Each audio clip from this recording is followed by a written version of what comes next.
Well, I didn't want to spend time chewing on anybody, but I ended up having to. Somebody that's been around me for a long, long time, and I've been carrying him, and he's actually taking advantage of that. I wouldn't really put it as evil. I think it's just exhausting. Anyway, 5'6", 374 pounds, that kind of exhausted. Claims he's not diabetic, and he was, and he's no longer. But he can't climb ladders because he's scared of heights. He can't get down on his knees because he has to lay down, and then he can't work in cabinets because he can't get close enough because his gut's in the way. I'm going and make a lot of things that he can't do. But that would be one thing. But we got to the point where we have to talk about taking hour and 40-minute lunches. We're supposed to be an hour, 2-hour lunches, going to the doctor without saying anything to me, taking trips that take twice as long.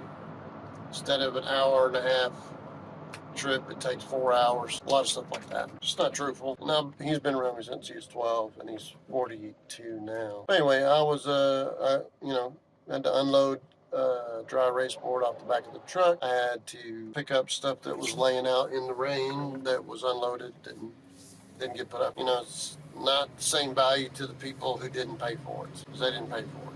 And some of them are, well, you didn't tell me to pick it up, so I didn't pick it up. I don't do things without you telling me. I don't want to do something you didn't tell me. There's that employee, and then there's the employee that does things that make sense, Some of it is, their fear, and some of it is they're just not going to do more than what they have to do. Anyway, started out today trying to get ready. I had a customer that somebody built a shed in their backyard, and the door was an interior door, 28-inch door, and it's hard to find exterior 28-inch.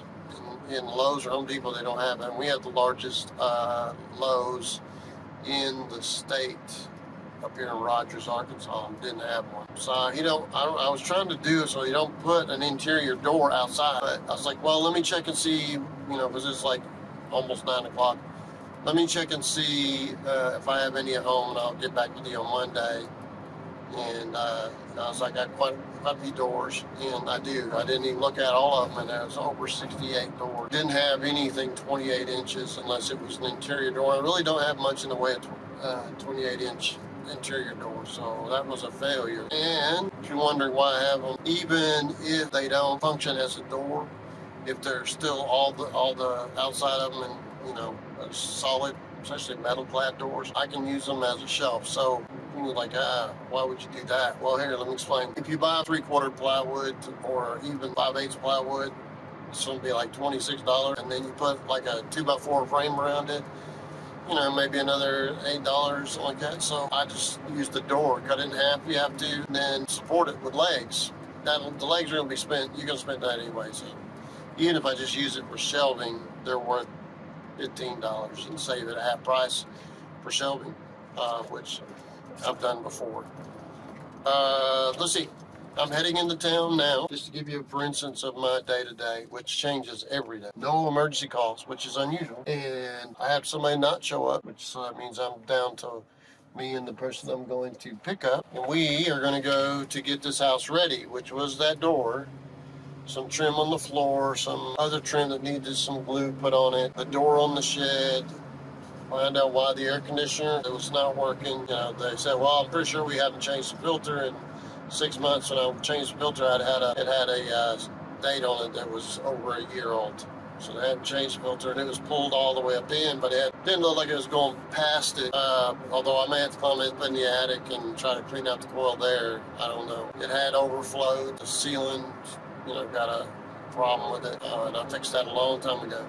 Now the house is for sale, so the air conditioner's not working like it should. So I will go outside and wash out the outside after I check the Freon and see how it's doing. But it really hadn't had much of a chance. We changed the filter. But it's possible that Bob went around that filter, being it was pulled up. So I got to do that.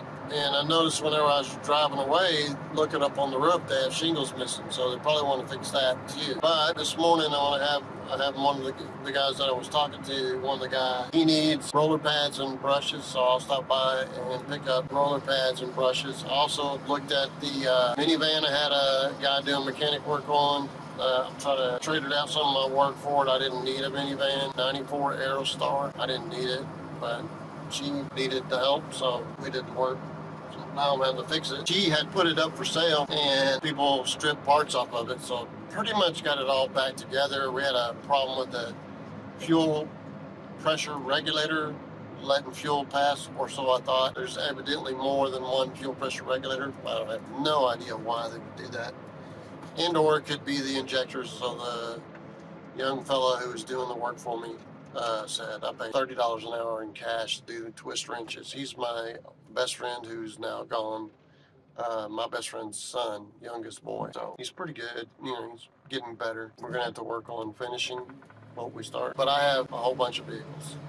And I guess I'm gonna keep them all. I was thinking, what am I, I was always intending to fix what I have, but now there are a bunch of 90s trucks, which I guess are starting to be worth something. As well they should, because none of the new stuff is worth anything. I was thinking a long time ago that was the case. But when I say that, it's not just the motors are designed to fail. It's not just that the transmissions are designed to fail. It's that they know how to fix them and they don't fix, and they refuse to do what it takes. They just make them more complex so that they will fail. And it's not any of those motor transmission, it's everything. The electronics won't allow you to work on them without having programming from the dealership. So they're purposely setting things up so that it will fail just after the warranty, 100,000 mile warranty, if you happen to have that. And quite often they fail 2-3 times, transmissions or motors, before the warranty on 15%. And I think it will go higher because they don't have any motive.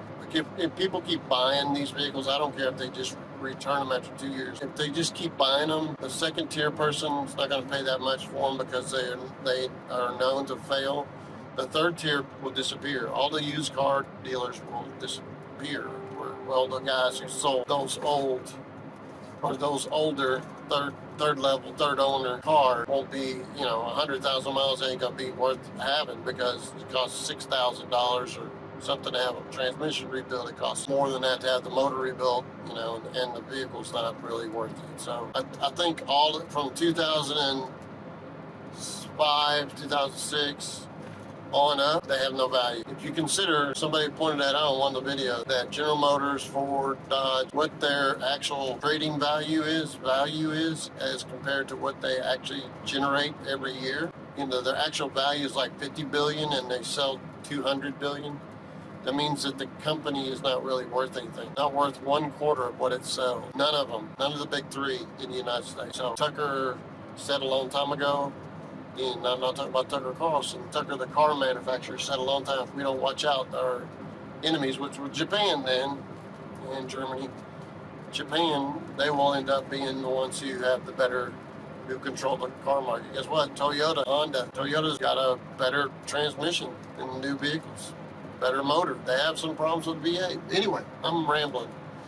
So I got to do what it takes to get this house where it will sell, and then I also got to get a serpentine belt for the 94 Aerostar. I've got to get gas for the Aerostar. I've got to get rollers and brushes for the fellow that's doing the painting, and I've got a couple of estimates to do, and I have 3 estimates to do, and then I have, being it's this rainy, I'm probably not going to be able to do pulling out a 200-pound piece of concrete that they put around a 4x4 post, and I got to pull that out of the ground so I can put another post in there and rebuild a fence. And then I got to change out add to a regular mobile home lot and change it so they can accept an RV or a little home, because they want that option.